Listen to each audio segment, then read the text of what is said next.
Hello everyone, welcome back to my YouTube channel. Today we'll be making no knead bread. This bread you don't have to knead it. This is the most simplest form of bread making. Let's dive into it. Now get 1 cup of milk. I'll leave the exact ingredients in the caption. 1 tablespoon of yeast, 1 large egg, 2 tablespoons of melted butter, and mix everything together. I also added 2 tablespoons of white sugar. I gave everything a very good mix before proceeding to adding my sifted flour. This is 3 cup of flour. You measure it accurately. Then I added in 2 tablespoons of powdered milk. This is to make it more milky. You can skip that, it's totally optional since you've used milk in the beginning process. Now make sure to mix everything together. Be generous with your mixing. Mix them together until it becomes a little bit stretchy, then cover it and allow it to rest for 15 minutes. Remember, this is a no-knead bread. You either set your timer or just be time conscious. After 15 minutes, come back to it, and now you want to give that a good mix again. Stir it together. You can see that the consistency of it has changed. It is now more stretchy than it was before. Just mix it together again. After mixing it thoroughly, this time around, all you need to do is to cover again and allow to sit for another 10 minutes, for another 5 minutes rather. Cover it, allow it to sit again. By doing this, you allow the gluten to form in your dough. That's why we are allowing it to rest rather than just kneading for about 15 to 20 minutes once. This is after 5 minutes. I came back again. You can see the yeast it is beginning to proof, but just give it a very good mix. Now for no-knead bread, coming back at interval to give it a good mix to allow the gluten to form, what you notice is this becomes more lighter than your normal bread. The dough is usually more softer. Now pour in little flour on your work surface, then you can see how soft it is.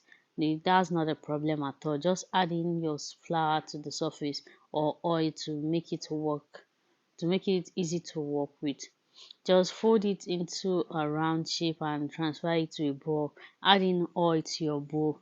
This is to stop it from drying out. Then place it into your mixing bowl and cover it again with your cling film or anything you're covering it. Now allow it to brew for 45 minutes. This is after 45 minutes. You can see my dough has risen and is now double in size.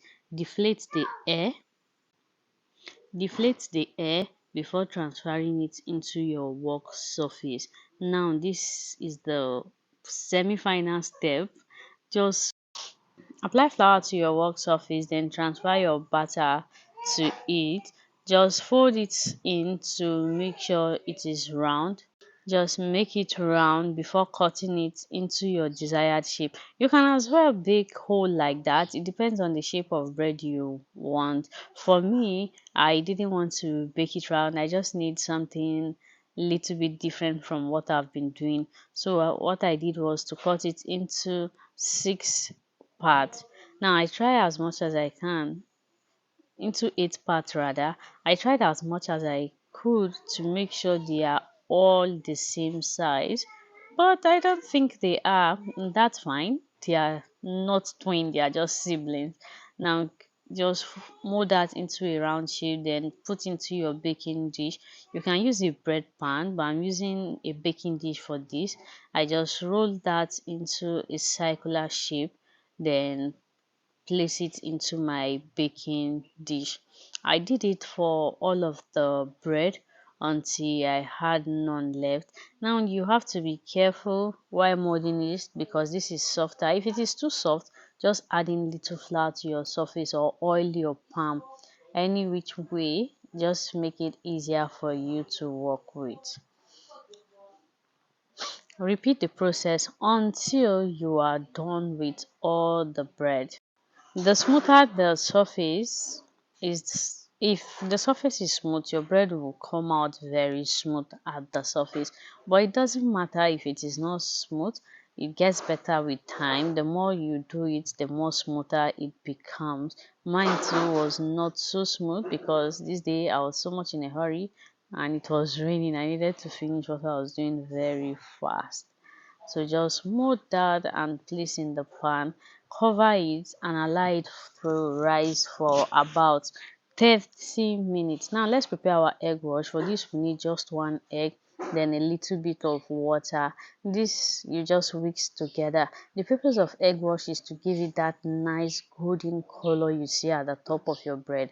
Now open your bread, your batter. You can see it has doubled in size. Just apply some of those egg wash on the surface of your of your bread or your butter. It's no longer butter, of your bread. Rub this generously, then transfer and bake in an oven for 30 minutes. This was what I had after baking it. To test if it is fully done, just dip a skewer. If the skewer come out clean, then your bread is ready. This is how our bread turns out. It was so yummy. Will you be trying this recipe? Let me know in the comment section. And if you have any question, please don't forget to ask in the comment section. And don't forget to like, share, subscribe. Thank you for always watching and supporting me. Bye. I'll see you on the next one.